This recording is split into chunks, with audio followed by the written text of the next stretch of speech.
ಮೊದಲನೆಯ ಪ್ರಶ್ನೆ, ಶ್ರೀರಾಮನು ಜನಿಸಿದಂತಹ ರಾಶಿ ಯಾವುದು? ಎ ಕರ್ಕಟ ರಾಶಿ, ಬಿ ಮೀನ ರಾಶಿ, ಸಿ ಮಕರ ರಾಶಿ, ಡಿ ಕರ್ಕಟ ರಾಶಿ.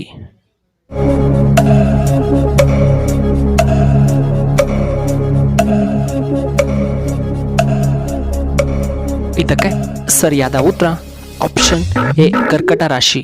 ಎರಡನೆಯ ಪ್ರಶ್ನೆ, ದಕ್ಷಿಣ ಭಾರತದ ಅತಿದೊಡ್ಡ ನದಿ ಯಾವುದು? ಎ ನೇತ್ರಾವತಿ ನದಿ, ಬಿ ಗೋದಾವರಿ ನದಿ, ಸಿ ನೇತ್ರಾವತಿ ನದಿ, ಡಿ ಯಮುನಾ ನದಿ.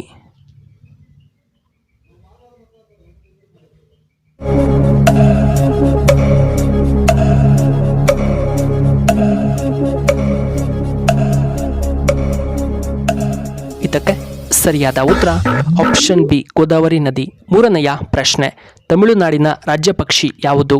ಎ ಪಚ್ಚೆ ಪಾರಿವಾಳ, ಬಿ ಕೋಗಿಲೆ, ಸಿ ಕಾಗೆ, ಡಿ ನವಿಲು.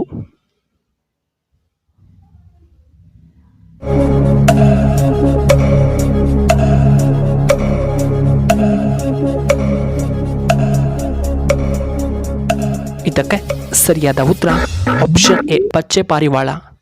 ನಾಲ್ಕನೆಯ ಪ್ರಶ್ನೆ, ಯಾವ ಸೊಪ್ಪು ಮಕ್ಕಳಿಗೆ ತುಂಬ ಉತ್ತಮ? ಎ ಕರಿಬೇವಿನ ಸೊಪ್ಪು, ಬಿ ಸಬ್ಬಕ್ಕಿ ಸೊಪ್ಪು, ಡಿ ಪಾಲಕ್ ಸೊಪ್ಪು, ಸಿ ನುಗ್ಗೆ ಸೊಪ್ಪು.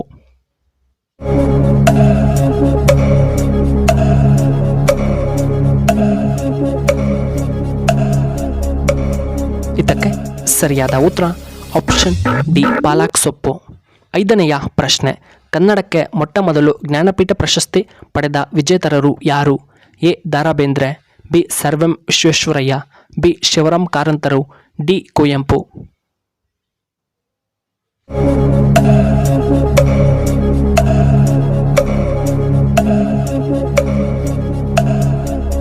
ಇದಕ್ಕೆ ಸರಿಯಾದ ಉತ್ತರ ಆಪ್ಷನ್ ಡಿ ಕುವೆಂಪು. ಆರನೆಯ ಪ್ರಶ್ನೆ, ಕಡಿಮೆ ಮಳೆ ಬೀಳುವಂತಹ ಭಾರತದ ರಾಜ್ಯ ಯಾವುದು?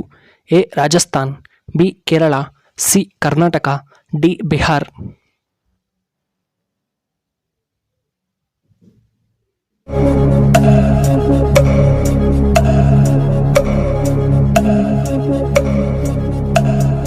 ಇದಕ್ಕೆ ಸರಿಯಾದ ಉತ್ತರ ಆಪ್ಷನ್ ಎ ರಾಜಸ್ಥಾನ.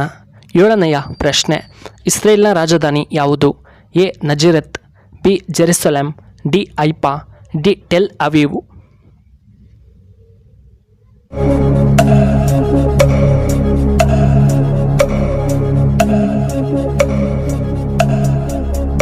ಇದಕ್ಕೆ ಸರಿಯಾದ ಉತ್ತರ ಆಪ್ಷನ್ ಬಿ ಜೆರುಸಲೆಂ.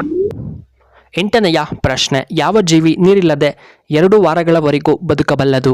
ಎ ಒಂಟೆ, ಬಿ ಹಾವು, ಸಿ ಎಮ್ಮೆ, ಡಿ ಕಪ್ಪೆ.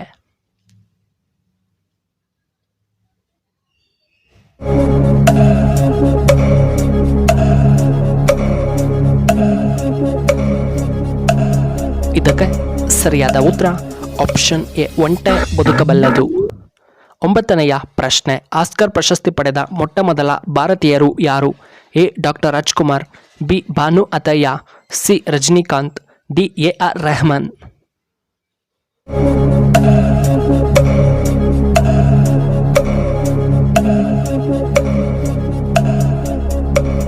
ಇದಕ್ಕೆ ಸರಿಯಾದ ಉತ್ತರ ಆಪ್ಷನ್ ಬಿ ಭಾನು ಅತಯ್ಯ.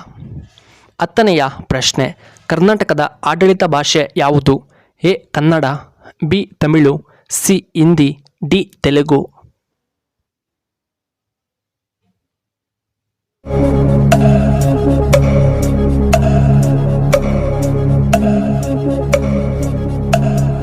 ಇದಕ್ಕೆ ಸರಿಯಾದ ಉತ್ತರ ಆಪ್ಷನ್ ಎ ಕನ್ನಡ, ಕನ್ನಡದ ಆಡಳಿತ ಭಾಷೆ.